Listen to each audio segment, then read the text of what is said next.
कि हमरो के लगही अरे सुतालिए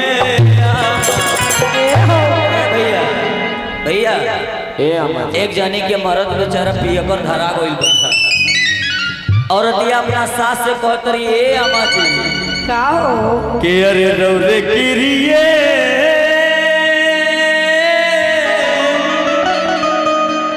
अरे रौरे गिरिए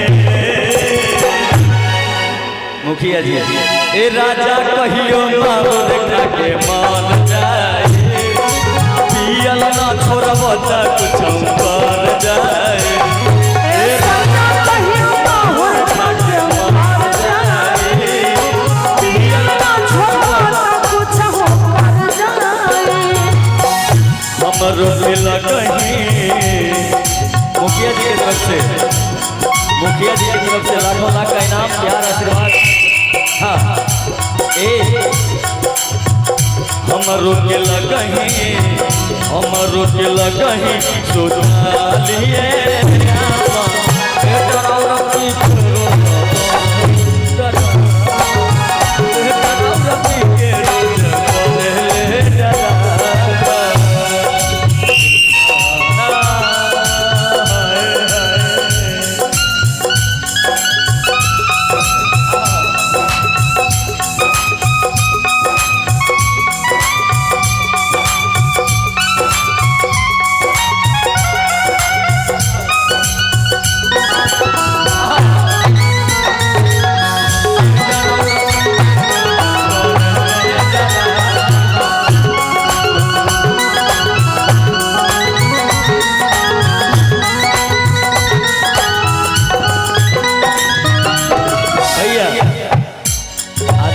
मुखिया जी जिनके तरफ से प्यार बड़ा आशीर्वाद 100 रुपये का। और देखिए औरतिया कहते के ए अम्मा जी राउर बेटा जब पी लेते रहे तब ना माइयों का नहीं चिन्हत हो। मुखिया जी लेके कहत रहे कैसे मार देंगे फाड़ देंगे बर्बाद कर देंगे। बिहार में दारू बंद है लेकिन मिलता कहाँ से है। लेकिन औरतिया कहत रही पियला तो इज्जत नहीं करेला लुगाई के नशा में होके लगा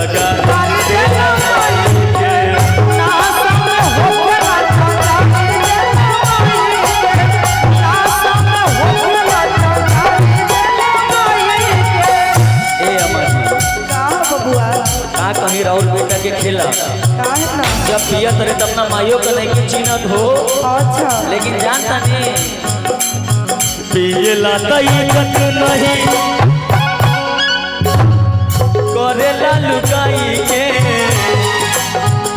नशा में हो खेला गाड़ी देला माई के नशा में हो खेला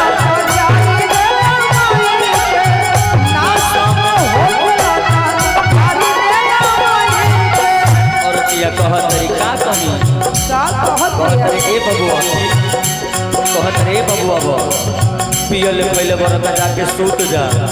लेकिन लेके कहते रहे हम अपना पैसा कब पीते हैं मारे खातिर तो रस लेके बसवा के खामा मारे खातिर तो रस लेके बसवा के खामा बेटा राउर पी के रोजा करे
कहाँ बिजी रहते हैं आप। औरतिया कहत रही आइए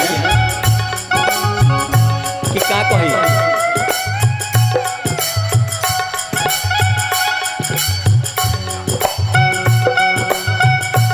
बिल्कुल बिल्कुल बस एक लाइन के बाद आप पे गाना होगा। लेकिन भैया औरतिया कहत तरीके से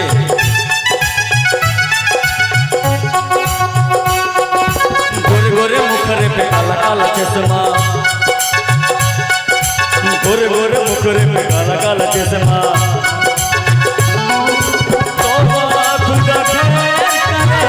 खूब है करिश्मा, खूब है करिश्मा।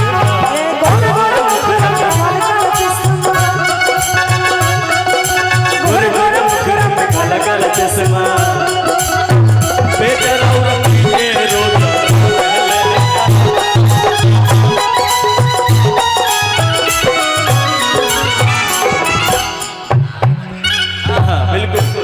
जमाना देखेगा। औरतिया कहत रही भैया मुखिया जी, औरतिया कहत रही जान तरीका। हाँ हाँ औरतिया कहत रही आधी आधी रतिया के हाथी पर से आवेले, दीदी के बारे हमारा के जगावेले।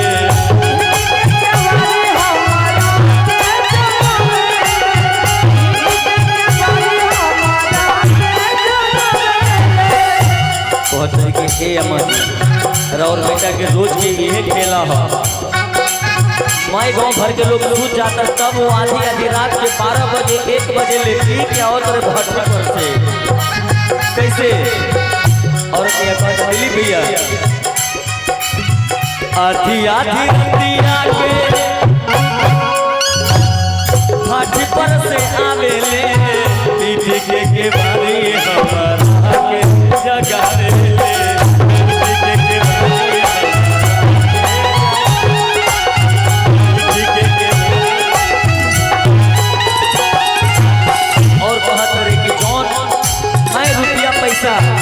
कमा के रखले रही बैंक में, माई दारू पी के खत्म कर दिले बारिश। कहते हैं कैसे पानी में बहावलस जवन, पानी में बहावलस जवन बैंक में रहे, बेटा पी के रोजा करे